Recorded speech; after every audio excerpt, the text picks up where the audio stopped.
Good evening, everyone, and thank you for joining TAPP Talk Live. This is number 14, and today we're going to meet Lorinda Mamo, a bird with a French fry. So if you're joining us live, you may have a problem on Facebook and not being able to see it, in which case I apologize for that. I can see a notification here that we may not be streaming live to Facebook, but we are live on LinkedIn, on YouTube, and Twitter. So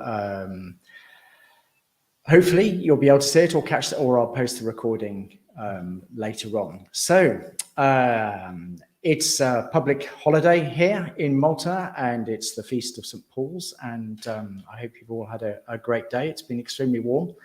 And please do add your comments into the comment box if you're on YouTube or LinkedIn Live, and we'll be able to see them.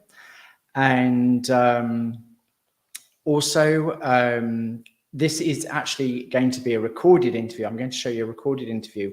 Lorinda is a busy mum and with a business, and so it was easier to schedule a recorded interview, and then that's what I'm going to play today. So who are we meeting today then? Okay, so we're meeting Lorinda Mamo, a bird with a French fry, and she's a bird with a French fry on Instagram, and it's actually with a French fry and with an underscore at the end there. So why a bird with a French fry? Well, when I asked Lorinda, what she said was, have you ever seen a bird with a French fry, and just how happy they are just with that situation, just like that all the time? And I think that also summarizes Lorinda's content, which is why you may want to follow her and see some more of this content once you've met her in the interview, because it's very inspiring. There's Lorinda and her family have had a number of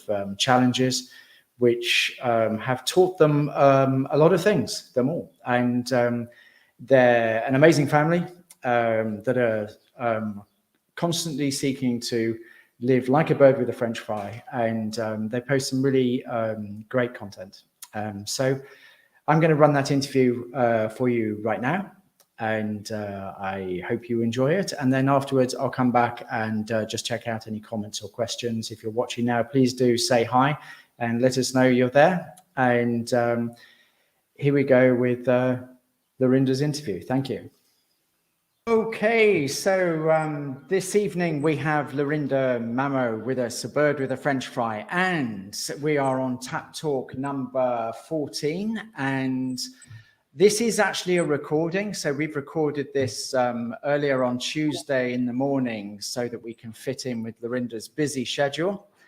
And I started following Lorinda a while ago, and then we had a quick chat, and I got some of the story. But I've always found your post really inspirational. So, what made you start an Instagram channel in the first place?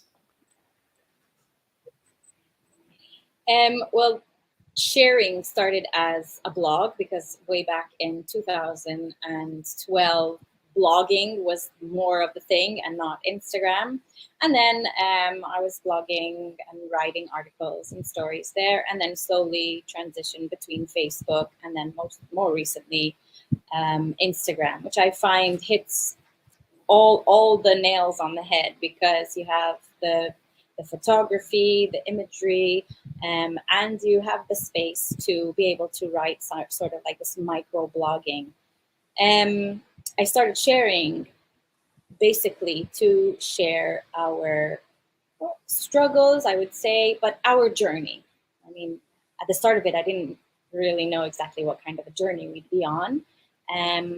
But I think it was actually the biggest post, I think, for me was the year after my cancer diagnosis, which was also well into all of Henry's medical issues and medical, interventions and things that he had done. And I said, it was kind of a very heartfelt post, and everything that I had learned within that year since I had been diagnosed, along with his own complications. And I remember, I say this very often, but I remember I was so hesitant to push that publish button. And after I pushed that, I never looked back, because it was, you know, this mega eye opener. And I started like receiving all these messages of support, and not only of the support, but of people saying, I'm going through something as well, and this is really giving me inspiration, or it's helping me to see things in a different light. And other people saying, you've given me different perspective on life, something that you know, was an eye opener for me as well, and how, you know, we shouldn't take things for granted. And I kind of just, it just took off from there. I think just that's how it started, basically. Okay, because I've also watched. You've got a section on your Instagram profile which is our story, which Yeah. I've watched. Now I must admit, I sort of well up as I'm watching it, because it is quite a story over a few years, Yes. and all of the things that as you say, you call them, like, did you call them challenges or situations to get through? It's amazing that you shared it, and also it looks incredibly brave to share it as well. Does Henry see these when you share them? Does he see all the stories, or some of them, or any of them? More recently, like within the last, I would say, year, almost 2 years now, he's become more interested, because he would kind of be confronted, or, you know, approached by people outside in the public, and he couldn't understand how, you know, if I said I didn't know them, or I would know them on social media, he didn't really make the connection. So for me, it's been, you know, now when I do share something or write something, I'm very happy to show him. I show him, I ask him, like, for example, listen, is this okay? Because he is getting older, and there might be things that he doesn't want me to share. So, and that's obviously, I need to respect that. But he really likes it. He likes the stage. So for him, it's a bit of, you know, kind of being in front of a stage for him Right. as well. And I also show him what I like to enforce, and what I like to show him are the messages that we get from people, Right. the replies and the comments. And I say, look at, you know, this is what I wrote, and this is the comment and the photo and the video, and look at all the replies. And he's like, these are people that we don't know. And I said, yes. Right. And we're helping all of these people. Yes. And they're real people, mommy. Yes, they're real people. Right. Yeah, I know. I was quite struck when he did the video review of TAPP, and he did it in such a great way. It was like, it was really great. And then I met him at the Mother and Baby show. Yeah, I just wanted to say, do you know how awesome you are? Because it was so lovely, honestly, because he's got such an energy. Yes, he and does. once I've seen the story and seen him smaller, Yeah. as well, because he's grown quite a bit, hasn't he? And seen him smaller, and you know, with all his tubes, and it's like, wow, you know, Yes. it's I don't know, it's just lovely, and he's got that great smile. Mm-hmm. So he's really quite a hero in that sense to me. And when he did that video, it was really. And we don't rehearse. We do rehearse, because he has zero patience. So I'm Right. just like, okay, just run with it. Look, we're testing this. What do you think? And it's just like, okay, go. And we don't rehearse, because he would just get really bugged, and then it just does, you know. Right. Right. So I think that's what comes out in your channel, is the kind of naturalness of it. And I think that's what I loved when you did the tap water review. It was like, it was great, because it's just how it is.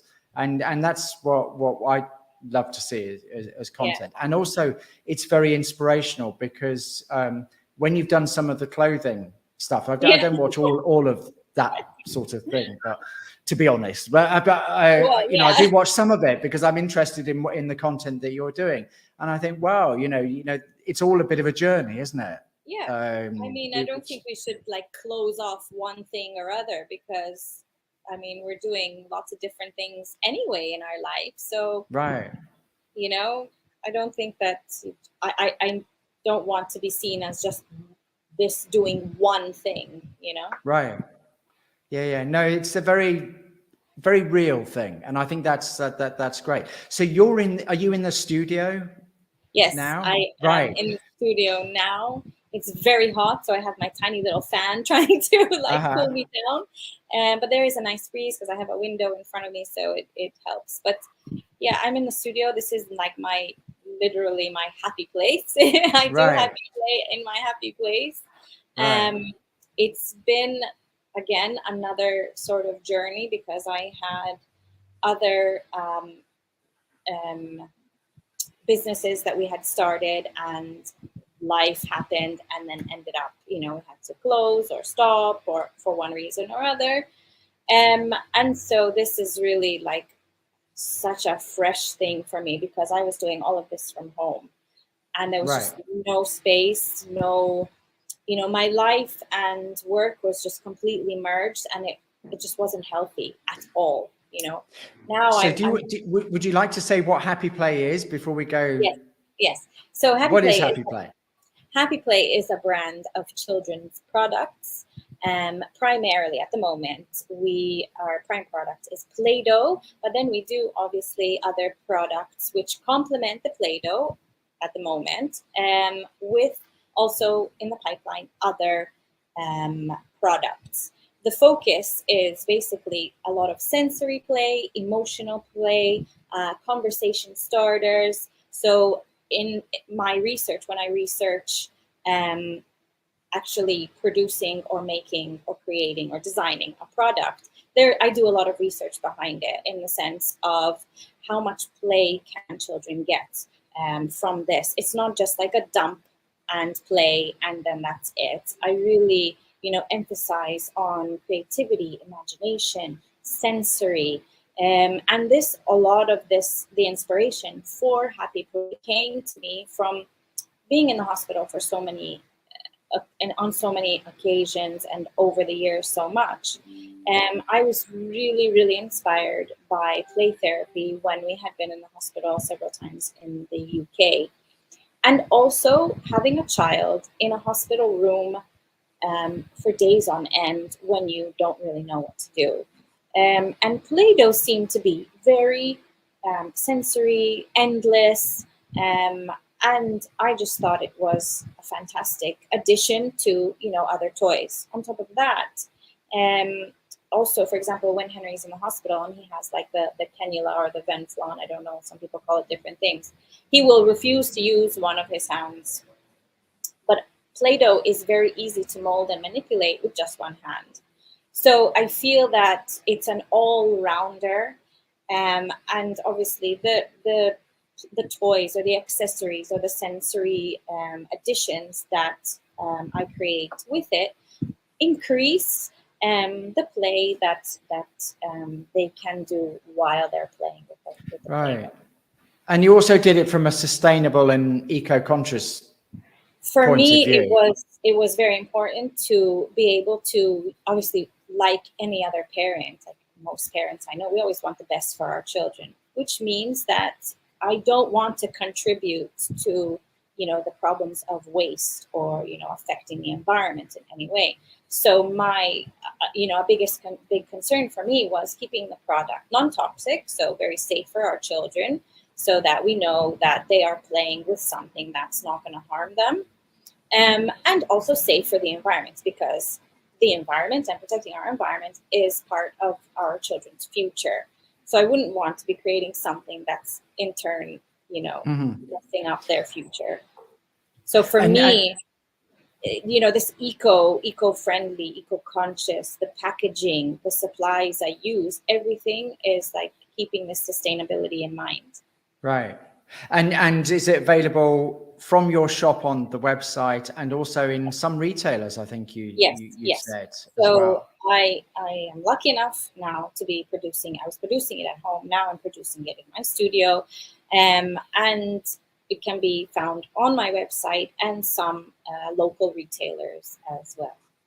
Okay, fascinating. It's interesting to see where the product came from and the way you've used it with Henry over the journey and the sustainable eco-conscious side. So with the water content, you've now got a tap water filter in the studio for use with that. And For I me, think our that first was conversation was about chemicals in the water that you had to be very careful of with Henry, et cetera, et cetera, et cetera.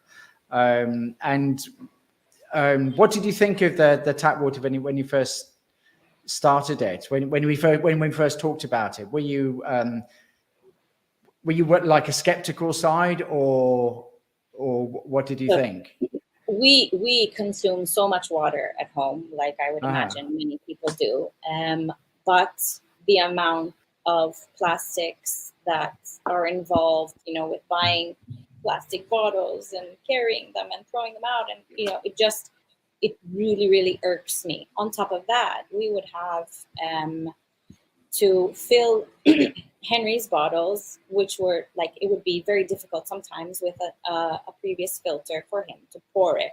So when I saw that your filter could just be attached to the tap and he could actually do it himself to give him this bit of independence, I was like, wow, this is, I need to try this, because it not only gave him the independence, but I was, saying that this is a fantastic way for him to be able to get good water straight from the tap. We're protecting, or, not adding to the waste, and being sustainable while we do it. And yes, so like as soon as I saw that post, I got in touch with you straight away, and I automatically wanted to learn more, everything you had to tell me about tap water, and we haven't looked back, honestly. And even in the production of the Play-Doh, I am really, really, really proud and happy to say that we use the filtered water in the production of our Play-Doh, adding to the quality of Play-Doh. Yeah, no, I think that's great. It's the first time that I've known it to be in production of something. Some cafes, fair enough, making coffee. We've done that, but yeah, no, this is the first time. So it's been quite exciting, really. And yes. no, I love that. And I think your content is great. It's I'd like to tell people that they can follow you. They can see the products for Happy Play at abirdwithafrenchfry.com. And also follow you on Instagram, Bird with a French Fry. No, it's a Bird with a French Fry, isn't it? A bird with a French fry. And I'm going to edit that live as we speak and show it properly. And there's an underscore. A bird with a French fry. There is at the end of, let me get this right and do it properly. There's an underscore at the end. So the others were taken, so. There we go. We got it. So this is almost like a live show. Even though it's recording, we'll play it exactly like that. So it's a bird with a French fry underscore, and you can see all the inspirational content and the full story right there of Lorinda and Henry and your husband as well. Yes. He's played a big part in. He doesn't appear much, because just social media is not his thing. Just like understandable. We all have our, do's and don'ts. Yes, but I've seen in the stories, and other people can watch it. It's he also has a brave part to play in the whole thing, doesn't he? So that's really great. So and also we can mention that viewers can get 20% off a tap water filter using the code ABirdWithAFrenchFry without the underscore, just the code like that, and also online at www.tapwater.mt/abirdwithafrenchfry. And I'll put those also in the live show when I run this recording. So thank you very much, Lorinda. And please say thank you to Henry. It's been lovely to talk to you. And I'm going to, I know you've got things to do today, so I'm going to end the recording just now and say thank you very much. Thank you. So thank you very much for watching that. And thank you to Lorinda for booking in to do this interview so that we could run it as a recording. I enjoyed watching that again. And so I hope you have also enjoyed that. So just to remind you that with the code A Bird with a French Fry without the underscore at the end, just a bird with a French fry, you can get 20% off tap water filters. And you can also use the link www.tapwater.mt, a bird with a French fry. And also, if you would like to order, because online shopping isn't your thing, if you do hello@tapwater.mt, or you can hit me up on WhatsApp on 356 99 866 142. So in the comments section, I'm just going to put a link to the YouTube video that Lorinda had recorded, and that's like her experience with tap water, and also the taste test that was done by Henry, which was really great. So that's it for this evening. I would like to thank you for watching. Please do consider following a bird with a French fry _ that's Lorinda, and checking out the eco-conscious or eco-friendly Play-Doh, which I think is a fascinating product. And hopefully we'll see more of that in Malta. So please do check out that, and check out the website, and we'll see you next week. And I hope you enjoy the rest of your Feast of St. Paul's. And I apologize for the technical difficulties on Facebook. If you're watching this on Facebook, you'll be seeing the recording of the whole live show, because unfortunately we had some technical difficulties and it hasn't posted live to Facebook. And luckily I already know why, because I made a little mistake, which I won't do again. We live and learn. Thank you very much, everyone. I'll see you next time on Tap Talk Live from Malta. Thank you.